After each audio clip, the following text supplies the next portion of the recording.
नमस्कार और happy thoughts. आज हम बात करेंगे एक ऐसे स्वास्थ्य समस्या के बारे में जिसे अगर हम अपनी लाइफस्टाइल में थोड़े बदलाव करें तो पूरी तरह से ठीक किया जा सकता है। यह समस्या है पाइल्स यानी हेमोरॉइड्स की। पाइल्स को हिंदी में हम बवासीर कहते हैं और मराठी में इसे मूल व्याधि कहते हैं। पाइल्स यह एक शरीर की बहुत ही कॉमन प्रॉब्लम है, लेकिन यह जब दर्द करने लगती है, उससे खून निकलने लगता है, वहां पर खुजली और दर्द होने लगता है, तब यह समस्या काफी तकलीफदेह बन जाती है। पाइल्स गुदद्वार के अंदर तथा बाहर फूली हुई ब्लड वेसल्स के रूप में होती है। इसलिए पाइल्स को दो तरह से वर्गीकृत किया जाता है। एक है internal piles, external piles. Internal piles गुदद्वार के अंदरूनी ऊपरी हिस्से में होती है, जो डीप रेक्टम में मौजूद होती है। इन्हें न तो देखा जा सकता है, न ही महसूस किया जा सकता है, लेकिन इनके कारण ब्लीडिंग होता है। ये दर्द नहीं करती है, लेकिन रेक्टम की नसों में वहां पर सूजन हो जाती है और वहां से ब्लीडिंग हो सकती है। इनका सबसे बड़ा लक्षण होता है ब्लीडिंग पाइल्स, या इन्हें ब्लीडिंग पाइल्स कहते हैं। दूसरी ओर एक्सटर्नल पाइल्स जो गुदद्वार के निचले हिस्से में होती है और यह अक्सर असहजता का यानी डिस्कम्फर्ट का कारण बनती है। इनमें से कुछ प्रकारों में यह पाइल्स बाहर निकल आती है, जिसको हम प्रोलैप्स कहते हैं, और ये प्रोलैप्टेड पाइल्स जो होती है वो बहुत ही दर्द करती है। ऐसे पाइल्स में दर्द होता है, इससे खून भी निकल सकता है और इन्हें थ्रोम्बोज्ड पाइल्स भी कहा जाता है। अब आते हैं पाइल्स के कारणों पर। पाइल्स होने का अधिकतर सबसे बड़ा जो कारण है वो हमारी लाइफस्टाइल से जुड़ा होता है। जैसे कि जब किसी का पेट साफ नहीं होता है तो हम शौच के समय पर ज्यादा जोर लगाते हैं, तो उस प्रेशर लगाने से और प्रेशर लगाने की आदत से पाइल्स क्रिएट हो सकती है।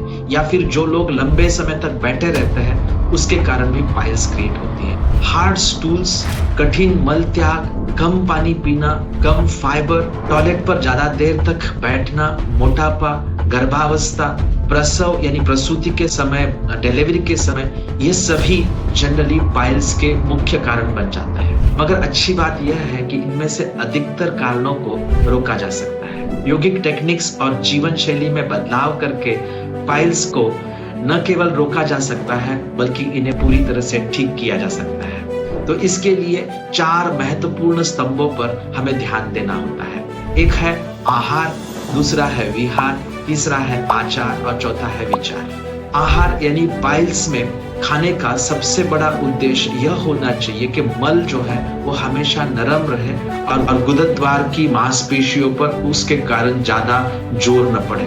खाने में फाइबर ज्यादा होना चाहिए।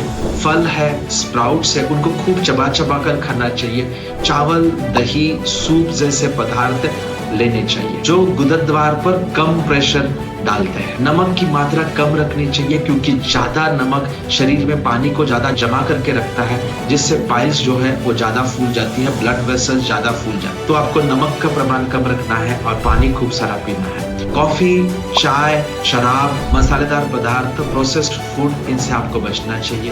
रोज आपको 2 से 3 लीटर पानी पीना चाहिए।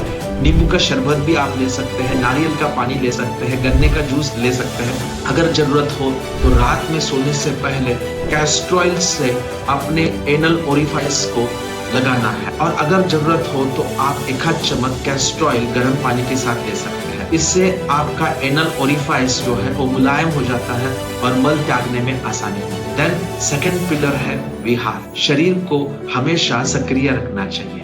लंबे समय तक बैठने से आपको बचना चाहिए। हर रोज आपको 10 मिनट की बीच बीच में वॉक्स करनी चाहिए, यानी हर 1 घंटे में आपको थोड़ी देर के लिए टहलना चाहिए। इससे आपका पाचन भी अच्छा होता है। अगर आप स्विमिंग करते हैं, एरोबिक्स एक्सरसाइज करते हैं तो भी अच्छा है। रिलैक्सेशन टेक्निक्स भी आप सीख सकते हैं, इसकी भी प्रैक्टिस आपको फायदा दे सकती है। अच्छी नींद करना भी जरूरी है, क्योंकि नींद नहीं होती है तो शरीर में गर्मी होती है। नींद अच्छी होती है तो पाचन अच्छा होता है, पाचन अच्छा होता है तो इसका विसर्जन ठीक से हो पाता है। तो जागरण आपको नहीं करना है। जागरण करने से शरीर में हीट बढ़ती है, जिसके कारण पाइल्स की शिकायत और ज्यादा तेज हो जाती है। देन थर्ड पिलर है हमारे आचार। आचार यानी हमारी आदतें। जब भी पेट साफ करने की इच्छा हो, यानी शौच की फीलिंग आए, तो तुरंत टॉयलेट आपको जाना है। देर से जाने से कठिनाई उत्पन्न होती है। टॉयलेट को जाना, मोशन को जाना आपको टालना नहीं है। ऐसा अगर करते हैं तो उससे मल जो है वो हार्ड बनने लगता है।